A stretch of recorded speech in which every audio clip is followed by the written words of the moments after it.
So, good morning, good evening, good afternoon, wherever you are. Welcome to the February IPRA webinar. My name is Hazel Bateman. I'm the President of IPRA. Before we begin proceedings, we acknowledge the traditional owners and custodians of country throughout Australia and their continuing connection to land, waters and culture. We pay our respects to elders past, present and emerging, and extend that respect to Aboriginal and Torres Strait Islanders who are present here today. Since this is a virtual event, I encourage you, if you're in Australia, to include the lands you are on, if you know it, in the chat function. And I'm currently on Darawal land. Okay, so this is a webinar which is hosted by IPRA. And IPRA, the International Pension Research Association, is now open for members. So if you want to find out more and you want to join IPRA, please look at our website at www.iprassn.org. So I welcome you to have a look at our website and join our association. I'm now going to hand over to the chair of this evening's event, or this morning or this evening's event, Mike Zack, Head of Research at Willis Towers Watson and a member of the Executive Committee of IPRA. So Mike, the floor is yours. Hello, everyone. I'm really happy to be here, and it's midday in England. And I'd like to welcome Professor Hanming Fang, who's a professor of economics at the University of Pennsylvania. He's going to talk for about 40 minutes on mental health, elderly suicide, and retirement in China. It's a very interesting topic, and I'm sure you're going to have questions.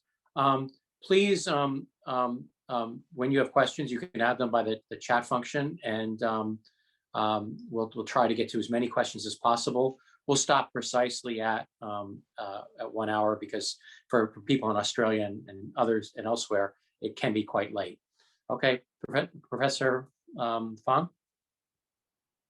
Thank you, Mike. I'm going to share my slides. So, hi everyone. I would like to thank John and Hazel for the invitation to speak in this forum. So I will be talking about mental health, elderly suicide, and retirement in China. I'm at Penn and also a partner investigator of CEPAR at UNSW. Okay, so everyone knows that China faces a big population aging problem, and this slide shows the basic, in the dependency ratio in the basic old age insurance system in China. It is going to be, it is 1 to 3 in 2015, right? And for every elderly retiree, there are 3 working age populations supporting their retiree in 2015, and that dependency ratio is going to be deteriorating to 1 to 1.3 in 30 years. And it has a lot to do with just the changing numbers of newborns in China. So this picture shows the number of newborns every year in China from 1950 till projected to 2018. And we have actual data from of 2020 also already has been reported, and the number of newborns in 2020 has been the lowest since 1950. So these are, even despite the fact that the one-child policy has been more or less relaxed to 2-children policy, the number of newborns has been historically low from since the founding of the People's Republic of China. And as you can see, there has been quite a bit changes of the number of newborns. And of course, the big arrow here is related to the one-child policy. Okay, but there are also earlier jobs in newborns, right? So the previous job is actually occurred around the late 1960s and early 70s. And this period is related to a policy called later, longer and fewer policy that predated the famous one-child policy that was implemented in 1979. And this in the rest of the talk, I will be sharing with you more information about the later, longer, fewer policy, and how one can use that policy episodes to study the impact of family planning policies on the well-being of the elderly parents, because the parents of the children born in early 70s are already entering retirement age. Okay, so this, in terms of retirement, China, historically relies a lot on family support, right? This is a picture of a 5-generation family. You can see it's very, traditional family in China was like that. And these were Chinese newspaper clips dating from 1985, 1995, 2005, and 2020. And the Chinese words of these newspaper clips in 1985 basically says, having one child is glorious, and the government will support your retirement. By 1995, the headline says, having one child is glorious, the government will help your retirement. In 2005, the headline became, retirement cannot just rely on the government. By 2012, the headline is, delaying retirement is great. You should prepare for your own retirement. So you can see that the pressure of retirement funding is showing up in the newspaper headlines. And we see a lot of pictures of elderly parents where their children, or mostly only child, has left the villages or left them for careers elsewhere, particularly in major cities. And you may worry that these elderly parents, without any family companionship, might suffer both physically in their physical health and their mental health. And in this talk, I will talk about 3 related papers trying to shed light on these questions: the impact of family planning policies and particularly family companionship on the mental well-being as well as physical well-being of the elderly parents. The first paper, so I will go through these very briefly. Okay, so the first paper is with Professor Chen Yi, titled The Long-Term Consequences of Family Planning in Old Age, Evidence from China's Later, Longer, Fewer campaign. What do we do in this paper? Well, so family planning is actually, the question in this paper is really the following, right? Government introduces family planning policies, parents will have fewer children, and when the parents retire, what happens to their well-being? And this question, of course, family planning is not unique to China, but China is a particularly good country to study this research question, what's the impact of family planning on parental well-being? Because China's family planning policy is often considered to be the most stringent. And moreover, it actually dates back to the early 70s, which means that the parents who were in the childbearing age in early 1970s are entering their 60s and mid-60s. And that policy is called a later, longer, fewer policy. It predates the famous one-child policy. Why is understanding the elderly well-being important? This picture is just the aggregate numbers of age-specific suicide rates, for China in rural and urban areas relative to the U.S. And later on in the third paper, I will be talking more about the granular levels of suicide rates across different counties in China. But here is in a national aggregate. You can see that Chinese population, the elderly suicide rates is much higher than the U.S. Okay, and you may be thinking that having fewer children, of course, will have impact on the well-being of the elderly of their parents when they get older, because children play a critical role in providing old age support. Fewer children might mean that there are fewer, less resources transferred from children to their elderly parents. But that is not a complete picture because, first of all, because of the familiar quality-quantity trade-off, right? Fewer children might also mean that higher quality children and higher quality children in terms of, for example, education, careers, and so on, might be able to transfer more to their elderly parents, right? Despite the fact that the number of children is lower. In addition, fewer children also means parents don't have to spend as many resources raising the children. That could improve the nutritional intake of the parents when because the parents have more resources to care for themselves. In addition, as we will show later, child raising can also be very stressful for parents. And having fewer children also allow the parents to save more for their own retirement. Okay. Third reason that the answer to the question is not obvious is that the family planning policy does not just mechanically reduce welfare by restricting constraining the number of children the parents can have.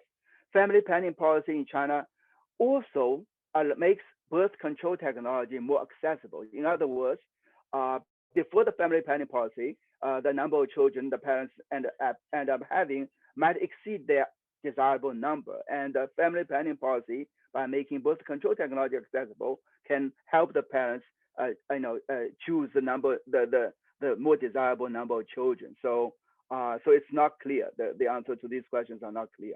Okay. So what do we do in this project is try to use provincial heterogeneity in the age-specific fertility rates and the timing of the implementation of the later, longer, fewer policy in the early 1970s, and use that variation to examine the impact of being exposed to later, longer, fewer policy on a bunch of outcomes for of the parents when they enter retirement. The outcomes we look at include children's support, co-residence, financial or in-kind support, time transfer, number of visits to the parents, and so on, as well as parents' outcomes in terms of consumption, subjective well-being, physical health, and mental health. And what is the most interesting finding is that we find that the family planning policy do reduce number of children as you would expect, but the effect on the parents' physical and mental health are drastically different. We found that parents' physical health in the older age does not seem to be impacted by having fewer children, but the mental health is significantly negatively impacted by the number of children. And we'll try to make a case for the fact that the mental health is often related to the family companionship. Family companionship are different from, say, transfers or physical health, cannot be saved, right? So, for example, parents might compensate for having fewer children in terms of resources by received from the children by saving more when they were younger. But the family companionship is not something that parents can save for the older age. In addition, the quality-quantity trade-off, for physical health or financial transfers may kind of compensate each other, right? Fewer children, but higher quality children, can work in different directions to make the overall transfer to the parents somewhat unchanged. But the quality-quantity trade-off in terms of family companionship, actually both will work against the parents, right? So fewer children, of course, means fewer family companionship, but higher quality children also means that the children is more likely to go, to work in places farther away from the parents. And so the higher quality children also means less family companionship received by the parents. So that's what we'll argue is the reason for the very drastic differences in the impact of family planning on the parents' physical and mental health.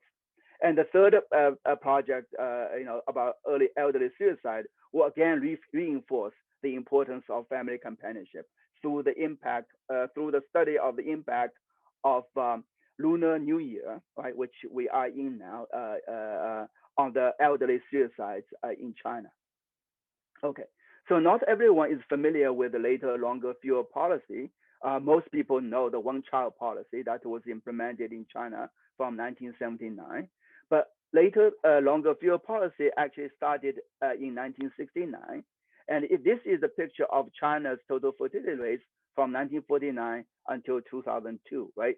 And the biggest drop in the total fertility rates in China actually happened during the later, longer, fewer policy, the decade before the one-child policy. It dropped from 5.7 to 2.7 in that decade. And after one-child policy, it further dropped from 2.7 to about 1.7. Okay, so that this big drop in the total fertility rates was related to one of the big drops in the total number of newborns that I showed you earlier. Okay. So I'm gonna skip a few slides. Very quickly about the history of China's family planning policy before the one-child policy.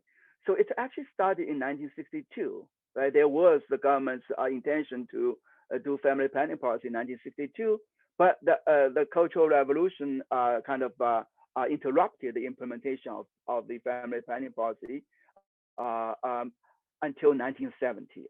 Okay, or right before 1970. So from 1969, provinces started to establish something called Family Planning Leading Group to implement the later, longer, fewer policy. And by 1975, all provinces have established the Family Planning Leading Group. Okay, and so the later policy refers to marriage age being delayed for at least 23 years old for women and 25 years old for men. Longer required is referring to the interval, a birth interval, the number of years between birth to be no less than 3 years. Fewer is related to the number of children to be born, at most 2 children. But technically, the family planning policy is voluntary, definitely less coercive than the one-child policy, even though there are some anecdotes suggesting there are some coercive elements in actual implementation. But another thing that's worth mentioning is that there was no significant gender imbalance during the later, longer, fewer policy. We see that in our data as well. And another thing is that during the childbirth technology was introduced as part of the later, longer, fewer policy as well. So this picture shows you the years of establishment of provincial level family planning leading group, right? That was charged to implement the later, longer, fewer policy in their province. The earliest province is Guangdong province, that started the leading group in 1969, followed by Shandong province and so on. And that is a variation. One source of variation we'll be using. The other source of variation is the age-specific fertility rates in each province, right? Different provinces before 1969 have different age-specific fertility rates. And that can also create a variation in the exposure of women to the family, to the later, longer, fewer policies. Okay, so let me skip this. The children is still very important financial source for a parent's retirement. Of course, the importance of the children for financial support it varies by urban or rural areas, right? So this one is the solid line is rural area, right? So 80% of the rural parents state that they rely on their children for financial support, and the urban is lower, right? Urban parents rely on children fraction is lower. Okay. Mental health is so this is a second paper actually. Very briefly mentioned a couple of slides that we use the CES depression scale to look at the distribution of depression measures in rural population versus urban population. So rural populations on higher CSD scale means more symptoms of depression symptoms. Okay, and rural mental health is worse than urban mental health. Female mental health is worse than male. Protective effect of the Lunar New Year is a result of increased family companionship. Okay, so Sure. Yeah. So every Chinese New Year is a statutory holiday. Starts from the day before the New Year day and lasts for 7 consecutive days. I think today is the last day of the Chinese New Year holiday week. And as I mentioned, the data set we get is weekly county level suicide rate by gender and age cohort from Chinese CDC sample period 2013 to 2017. And we have close to 600 districts or counties. Right? In urban areas called district, in rural areas called counties, representative of both provincial and national level. Accounts for about, the coverage area accounts for about 25% of Chinese population. And this is a picture of the suicide rates by age cohort through in our sample period. Right, younger guys have lower suicide rate, and older have highest suicide rate in the data. And there's a lot of seasonal fluctuations, and that actually makes it why the Lunar New Year is useful variation in China. Lunar New Year falls into different solar calendar weeks, right? So this year, for example, is February 12th, is a New Year's Day, and last year it was January 25th. Right, so things, the week it falls into, the Lunar New Year week falls into varies across year. Okay, so let me show you. I have only a few minutes left.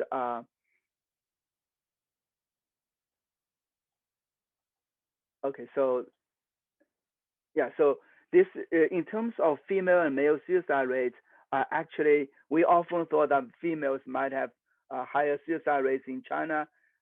It's not the case. Actually, the male suicide rates in the period we are looking at, right, 2013 to 2017, consistently have higher suicide rates in China.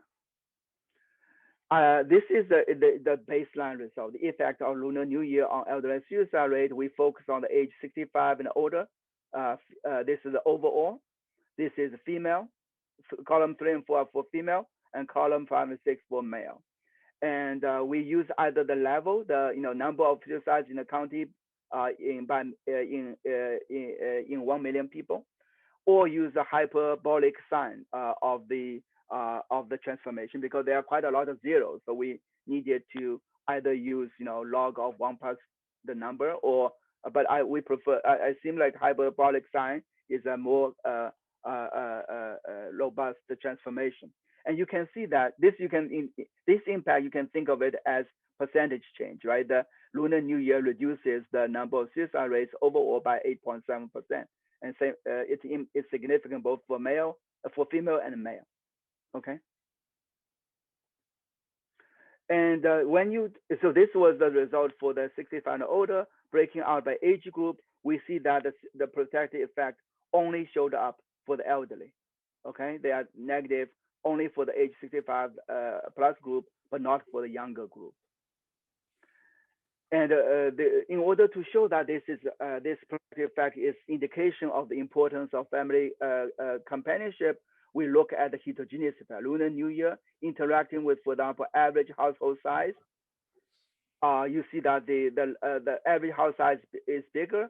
If the average house size is bigger, the protective effect is smaller, right? So if it's positive, it's saying that the protective effect of Lunar New Year in reducing the suicide rate is less.